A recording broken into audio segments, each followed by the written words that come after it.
Hello everyone. Welcome or welcome back to Nursing College by NPrep. So this is your educator Anchal for the subject psychology and psychiatry. और बच्चों जैसा कि पिछले videos में हम आपको बहुत सारे इंपॉर्टेंट क्वेश्चंस बता चुके हैं अबाउट वेरियस सब्जेक्ट्स, तो आज की क्लास में we are going to discuss about the important question of mental health nursing. ठीक है, मतलब आपका जो साइकेट्री नर्सिंग है which is going to be there in your 5th and 6th semester. ये सब्जेक्ट आपके कौन कौन से क्वेश्चंस आपके एग्जाम में पूछे जा सकते हैं इसके बारे में है। तो if you are preparing in your post BSc nursing for your exams या फिर आप बीएससी नर्सिंग थर्ड ईयर के 5th सेमेस्टर या 6th सेमेस्टर में है, सो दिस सेशन और this video is whole solely for you. तो वीडियो में आखिर तक बने रहें। ऑल राइट, तो बात कर लेते हैं about the mental health nursing. ठीक है भैया, साइकाट्री नर्सिंग अगेन एक स्पेशलिटी है अपने आप में, तो प्लीज इसको स्किप मत करना, इसमें इंडिपेंडेंटली पास होना इंपॉर्टेंट है। तो यहाँ पर जो हमारा पहला क्वेश्चन है, सबसे पहले तो आता है admission and discharge procedures of mentally ill.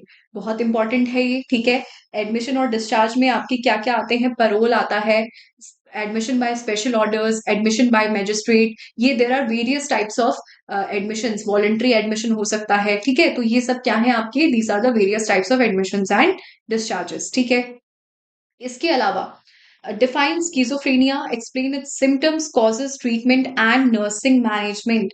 Schizophrenia which is again a very very big और you can say the biggest psychiatric disorder. ठीक है, जिसके बहुत सारे सिम्टम्स होते हैं, there is a wide variety of symptoms in this condition. तो यहाँ पर ये भी आपका एक क्वेश्चन पूछा जा सकता है। ठीक है, ये 15 नंबर का ऐसे टाइप क्वेश्चन आ सकता है, सिर्फ 5 नंबर का एक शॉर्ट नोट क्वेश्चन आ सकता है, या फिर 10 नंबर का लॉन्ग आंसर क्वेश्चन आ सकता है। The choice is yours. बस बहुत अच्छे से डिपेंड करता है आपसे कैसे पूछा जा रहा है। तो अगर ये आपसे 15 नंबर का या 10 नंबर का क्वेश्चन आ रहा है, तो ध्यान रखना कि यहाँ पर you have to write it accordingly. पहले तो डिफाइन करोगे, ठीक है, जैसे डेफिनेशन में पूछा हुआ है। इसके अलावा सिम्टम्स, कॉजेस, ट्रीटमेंट। तो यहाँ पर टाइप्स भले ही आपसे नहीं पूछे हुए हैं इस क्वेश्चन में, लेकिन फिर भी आपको टाइप्स पता होनी चाहिए that there are broadly 7 types of schizophrenia. 7 types of schizophrenia कौन कौन से आपके, सबसे पहला होता है सिंपल सीजोफ्रेनिया, दूसरा होता है हमारा कैटाटोनिक सीजोफ्रेनिया, तीसरा है पैरानोइड सीजोफ्रेनिया, फिर आता है हमारा हेवीफ्रेनिक या फिर डिसऑर्गेनाइज सीजोफ्रेनिया, इसके अलावा अनडिफरेंशिएटेड सीजोफ्रेनिया, फिर आता है हमारा residual schizophrenia and finally post schizophrenic depression. So these are the 7 types of schizophrenia. इसके टाइप, साइंस एंड सिम्टम्स क्या हो सकते हैं भैया, यूजन ब्लूलर के 4 एज होते हैं, पॉजिटिव और नेगेटिव सिम्टम्स होते हैं, और फिर आपके आते हैं Kurt Schneider's classical first rank symptoms. ठीक है, इसके साथ साथ ट्रीटमेंट मोडालिटीज में हम हमेशा एंटीसाइकोटिक मेडिकेशंस देते हैं, और अगर कैटाटोनिक सिजोफ्रेनिया है तो एंटी डिप्रेसेंट्स भी देते हैं यहाँ पर। ठीक है, इसके अलावा ट्रीटमेंट मोडालिटी आपको पता ही होनी चाहिए कि यहाँ पर बिहेवियरल थेरेपीज प्रोवाइड की जाती हैं। ठीक, फिर नर्सिंग मैनेजमेंट क्या हो सकता है, role of a nurse in managing a patient of schizophrenia, ये सब आपसे पूछा जा सकता है। ठीक है, बहुत अच्छे से ये चैप्टर हमने डिस्कस किया हुआ है हमारी क्लासेस में, तो आप देख सकते हो। इसके बाद आता है हमारा बहुत important topic electroconvulsive therapy, ECT, which is again a topic of very prime importance. ठीक है, क्योंकि ये आपका साइकोसोमैटिक ट्रीटमेंट होता है। ठीक है, लिख भी देती हूँ मैं यहाँ पर, this is your psychosomatic treatment.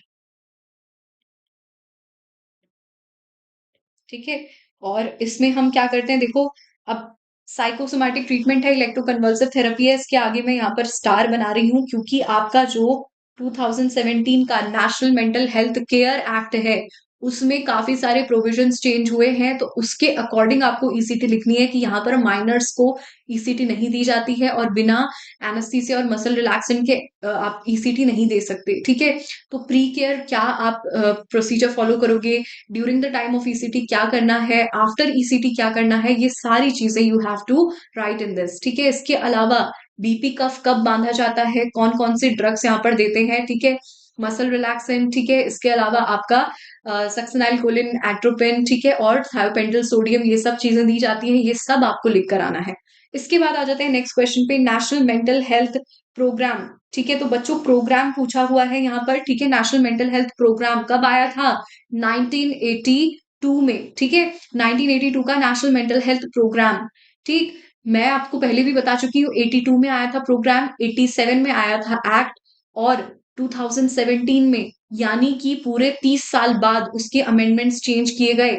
2017 में नेशनल मेंटल हेल्थ एक्ट को चेंज करके कर दिया गया national mental health care act. ठीक है, तो डिफरेंस याद रखना। अगर प्रोग्राम है तो मतलब 82 वाला, ये क्या था, सिर्फ आपका एक प्रपोजल था। ठीक है, फिर यहाँ पर बात कर लेते हैं मेंटल हेल्थ एक्ट। ठीक है, मैं लिख भी देती हूँ, मेंटल हेल्थ प्रोग्राम आएगा तो 1982, और अगर एक्ट पूछ रहा है तो 1987। ठीक है, इसके अलावा ईटिंग डिसऑर्डर्स आपसे पूछ सकता है। ठीक है, anorexia nervosa and bulimia nervosa, psychiatric emergency. ठीक है, क्या हो सकता है, सुसाइड हो सकता है। ठीक, इसके अलावा साइकेट्रिक इमरजेंसी में आपके रेप विक्टिम्स हो सकते हैं, बहुत सारी चीजें हो सकती हैं। ठीक है, सेक्सुअल अब्यूज या फिजिकल अब्यूज हो सकता है, साइकेट्रिक इमरजेंसीज हैं ये सारी। ठीक है, इसके अलावा यहाँ पर आपका क्या है, explain the role of nurse in their management. ठीक, फिर यहाँ पर आता है roles and responsibilities of a nurse in mental health services. ये भी बहुत इंपॉर्टेंट है कि आप क्या क्या रोल प्ले कर सकते हो being a psychiatric nurse, what are your responsibilities towards a psychiatric patient. ठीक है, इसके बाद आता है डिफाइन थेराप्यूटिक कम्युनिकेशन, एक और बहुत इंपॉर्टेंट क्वेश्चन। ठीक है, again I am star marking this. ठीक, इसमें से बहुत सारी चीजें आपसे पूछी जा सकती है। थेराप्यूटिक कम्युनिकेशन है, mode of communication, techniques and their importance in psychiatric nursing, ये सब आपसे पूछा जा सकता है। ठीक है, इसके अलावा यहाँ पर क्या है, नेक्स्ट क्वेश्चन है हमारा ओसीडी, ऑब्सेसिव कंपल्सिव डिसऑर्डर। ठीक है, तो ये भी हो सकता है यहाँ पर। इसके अलावा mental health and mental illness आपसे पूछ सकता है इन 5 मार्क्स क्वेश्चन। ठीक है, फिर आते हैं describe the nursing care of a patient with suicidal ideation and warning science and preventive measures. भैया वार्निंग साइंस ऑफ सुसाइड क्या क्या होते हैं, गिविंग अवे प्रेशियस पोजेशंस। ठीक है, इसके अलावा बीइंग वेरी हैप्पी, कि अचानक पेशेंट क्या होता है, पहले तो डिप्रेस रहता है लेकिन अचानक बहुत ज्यादा खुश खुश लगने लग जाता है आपको, इसका मतलब वो अपने साथ कुछ कुछ करने वाला है। अगर पेशेंट क्या है, बहुत ज्यादा आपको हैप्पी लग रहा है, तो इसका ये मतलब नहीं है कि वो ठीक हो गया है। इसका मतलब है कि पेशेंट अब कुछ ना कुछ ऐसा करने वाला है, या वो जो सुसाइडल थॉट्स उसके दिमाग में चल रहे थे, अब वो उनको एग्जीक्यूट करने वाला है। ठीक है, इसके बाद आ जाते हैं व्हाट इज लिथियम थेरेपी, बहुत इंपॉर्टेंट भैया। Lithium is the drug of choice for mania, ये बात याद रखना। ठीक है, इससे क्वेश्चंस आ सकते हैं।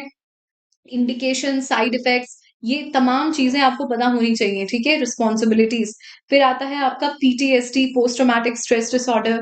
ठीक है, फिर यहाँ पर बहुत ही basic question important, differentiate between साइकोसिस and neurosis, important, very very important. ठीक है, explain with examples and nursing care and approach, example के साथ एक्सप्लेन करना है इसको। ठीक है, और क्या क्या आपके ट्रीटमेंट अप्रोच हो सकते हैं। ठीक है, फिर आता है हमारा standards of mental health nursing, and then comes the ICD-10 classification of diseases.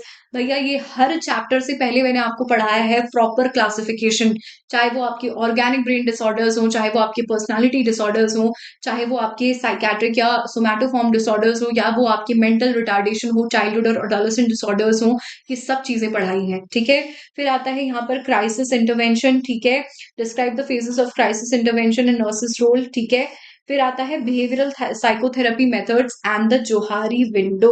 ठीक है, तो जोहारी विंडो में चारों एस्पेक्ट्स आपको बताने हैं, अवेयरनेस, अनअवेयरनेस, ये सब चीजें। ठीक है, बिहेवियरल साइकोथेरेपी मेथड्स आपकी कॉग्निटिव बिहेवियरल थेरेपी। ठीक है, फिर आपकी मिलियो थेरेपी, फैमिली थेरेपी, ये सब चीजें आपको बतानी है वहां पर। तो इन क्वेश्चंस को बहुत अच्छे से पढ़ के जाएं, so that you can score good marks. ठीक है, और अपना टाइम बहुत अच्छे से मैनेज करें। ठीक है, क्योंकि आपके जितने भी एग्जाम्स हैं, जितना भी आपका पेपर आने वाला है, that is purely going to based on clinical scenario. ठीक है, और साथ साथ you need to understand, time manage करो, क्योंकि बहुत लंबे लंबे आंसर्स भी लिखने पड़ सकते हैं। Now comes the bonus tip, ये मत सोचो कि पेपर तो बाद में होंगे तो हम 1 महीना पहले पढ़ना शुरू करेंगे, नहीं। 1 महीने पहले सिर्फ आपको क्वेश्चन राइटिंग प्रैक्टिस करनी है। ठीक है, इससे पहले जितना टाइम मिल रहा है अपने सारे कॉन्सेप्ट्स क्लियर कर लो। क्लिनिकल में जाओ, मेडिसिन होती हैं वार्ड्स में, उनको उठा उठा के देखो कि क्या है, किसका क्या कंटेंट है, क्या इसका मैकेनिज्म ऑफ एक्शन है। ठीक है, ये सारी चीजें आपको पता होनी चाहिए। So this was all about your psychiatric और mental health nursing questions, important questions. हम मिलते हैं आपसे अगले सेशन में, जहां पर बात करेंगे एक और इन्फॉर्मेटिव वीडियो और इन्फॉर्मेटिव टॉपिक के बारे में। और हाँ, साइकोलॉजी के जो थ्योरी लेक्चर्स हैं वो आपके इस चैनल पर स्टार्ट हो चुके हैं।